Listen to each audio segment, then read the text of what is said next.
Hello, I'm doctor Ram Gopal. మీ అందరికీ సుపరిచితుడినే. సోషల్ మీడియాలో నా చాలా వీడియోలు చూసి ఉంటారు. ఒక ప్రేక్షకుడు కన్నెపొర గురించి చెప్పండి సార్ అని ఛానల్కు మెసేజ్ పెట్టారు. దాని గురించి మాట్లాడు. కన్నెపొర అనేది ఒక మిస్కన్సెప్షన్. కన్నెపొర అనేది కన్నెతోటే ఉంటుంది, సంసారం చేసినప్పుడు ఫస్ట్ టైం చేసినప్పుడే పగిలిపోతుంది అనుకునేది పొరపాటు. అసలు కొంతమందికి కన్నెపొర కంజెంటల్గా అంటే పుట్టినతోనే ఉండకపోవచ్చు, లేదా చాలా థిక్గా ఉండొచ్చు. కన్నెపొరకు కన్యాత్వానికి సంబంధం లేదు. ఇప్పుడు నేతి బీరకాయ అంటాం, నేతి బీరకాయలో నెయ్యి ఉండదు. అలాగే కన్నెపొరకు కన్యాత్వానికి సంబంధం లేదు. ఇందాక మనం మాట్లాడినట్టు పుట్టుకలోనే అది సరిగా పెరిగి ఉండకపోవచ్చు, లేదా చాలా థిక్గా ఉండి మనం మత్తి ఇచ్చేసి కట్ చేయాల్సి రావచ్చు.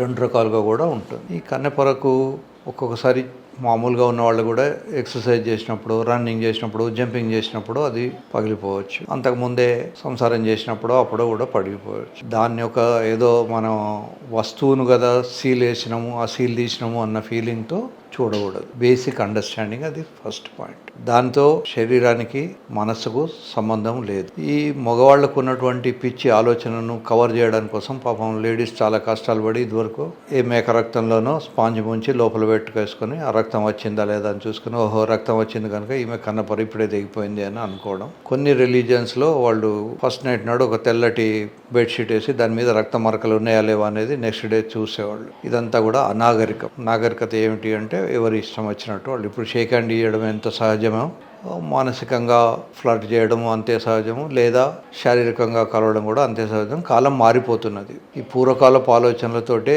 ఇంకా మహాభారత కాలం లాంటి ఆలోచనలతోటే ఉండకూడదని ఈవెన్ సుప్రీంకోర్టు కూడా మనకు ఒక అడ్వైజరీ జారీ చేశారు. భార్య అనేది ఒక ప్రాపర్టీ కాదు.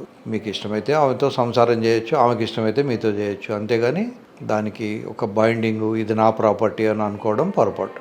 కన్నెపొర కొద్దిమందికి ఇంకా కావాలి అనే వాళ్ళు ఉంటారు. అంతకుముందు పిల్లలు పుట్టిన వాళ్ళు కూడా మళ్ళీ సెకండ్ మ్యారేజ్ చేసుకునేటప్పుడు, సార్ నేను సెకండ్ మ్యారేజ్ చేసుకుంటున్నాను, నాకు కన్నెపొర కావాలి అని వస్తారు. ఆ ఆపరేషన్ మన హాస్పిటల్లో, మంజుసుధ హాస్పిటల్లో చేస్తాం. దాన్ని హైమెనోప్లాస్టీ అంటాం. ఇది చిన్న సర్జరీయే, భయంకరమైన సర్జరీ ఏం కాదు. హార్ట్ సర్జరీ, బ్రెయిన్ సర్జరీ వల్లే అంత ఏం కాదు. నొప్పి కాకుండా మత్తి ఇచ్చేసి చేస్తాం. సో 1 or 2 days హాస్పిటల్లో ఉంటే సరిపోతుంది. పెద్దగా నొప్పి ఏమి ఉండదు. సర్జరీ అయిన కొన్ని గంటల తర్వాత భోజనం కూడా చేయొచ్చు. హైమెనోప్లాస్టీ అంటారు. సో మళ్ళీ రీజనరేషన్. మంజుసుధ హాస్పిటల్లో మనం యాంటీ ఏజింగ్ యూనిట్ అని ఒక యూనిట్ కూడా స్టార్ట్ చేసినాము.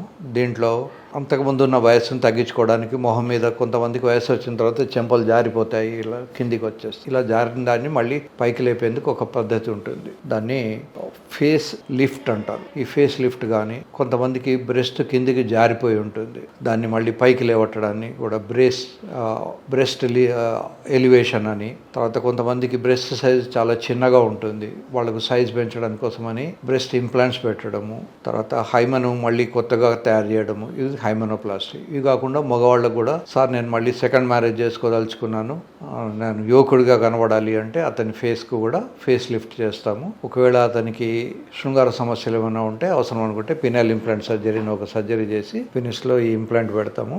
ఈ ఇంప్లాంట్కు మెటల్ స్టీల్ రాడ్ ఉంటుంది కనుక హార్డ్నెస్ ఉంటుంది కనుక ఈ సర్జరీ తర్వాత ఎంత వయస్సు ఉన్న వాళ్ళైనా కూడా సంసారానికి యోగ్యత వస్తుంది.